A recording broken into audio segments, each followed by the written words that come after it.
Hello and welcome to Night Hunter Books. Today we're doing the SFF Babbles, the 5 books we want to read. We're doing the 5 between us, otherwise the video will be twice as long.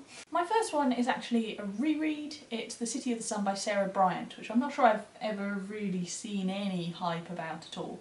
The first time I read it was about 10 years ago, and it was one of the best books I'd ever read.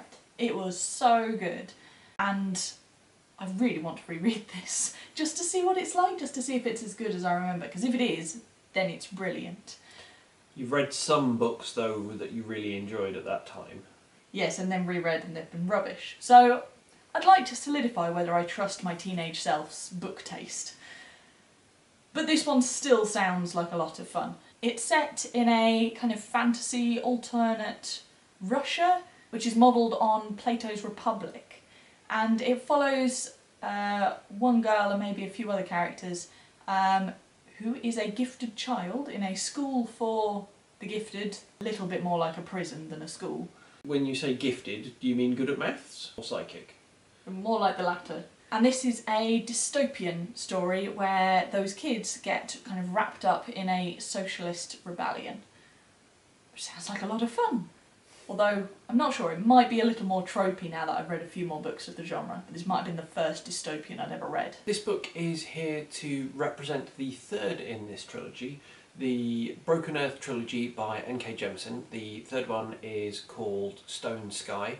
This is a brilliant series. The first two are among some of the darkest science fiction I've read in a long time. It's a world where apocalypses happen every day. Society has been twisted and bent by being regularly brought to the edge of destruction. This doesn't necessarily make it a very nice place. However, this time the world is seriously going to end.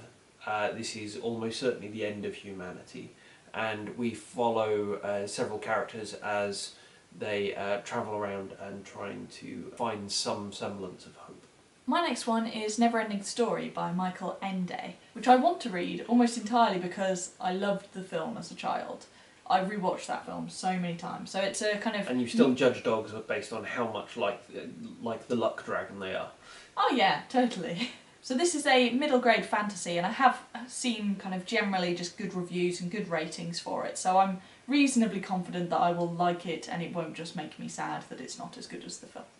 My next one is another unpublished novel, because published novels that I tend to be very excited about I tend to have read already, is by Nick Harkaway, who has previously done, most well known for Gone Away World, his debut novel. He's also the son of Jean le Carré. Apparently nobody in their family goes by their real name.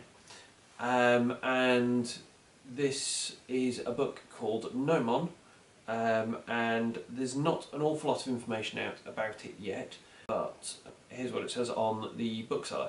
Pitched as a mind-bending Borgian puzzle box of identity, meaning and reality, in which the solution steps sideways as you approach it.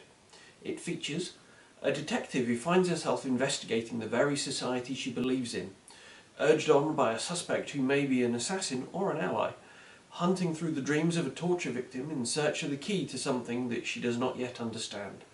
A banker who is pursued by a shark that swallows Fortune 500 companies. St. Augustine's jilted mistress who reshapes the world with miracles. A refugee grandfather who turned games designer who must remember how to walk through walls or be burned alive by fascists. An a sociopath who falls backwards through time in order to commit a murder. I can see how you could write a novel about each of those.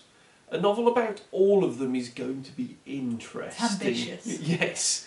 So Harkaway is probably about as literary as I get, but very much genre-minded, kind of new weird thrillers. My final one is this little-known book. I haven't really heard much about it. No, it's not a book, is it? Well, no. So this is Name of the Wind by Patrick Rothfuss, which I've wanted to read for so long. I've heard so many people who I really trust rave about it and say it's the best thing, I should definitely read it, I would love it. First book I recommended to you, in fact, when we were still colleagues. Yes. Or just colleagues. So I have so many reasons to want to read this. It sounds really good. But I made a promise to myself over 3 years ago that I wouldn't read it until a release date for the final book was announced. Still waiting. So the fact it's been 3 years means that I feel a little justified in not just going ahead. But I think I just got up to date with the Game of Thrones books and then realised quite how long I might have to wait for the later ones, and I have a terrible memory with books. I cannot remember series unless I read them actually really quite close together. But I'm sure it'll happen. Okay, so that's the 5 books between us that we are most excited about reading. If you've made one of these videos, then link it down below and we'll check it out. Or if you just know what books you're most excited about, then post that below and then we'll see if there's any overlap. Thank you for watching, we'll see you again soon.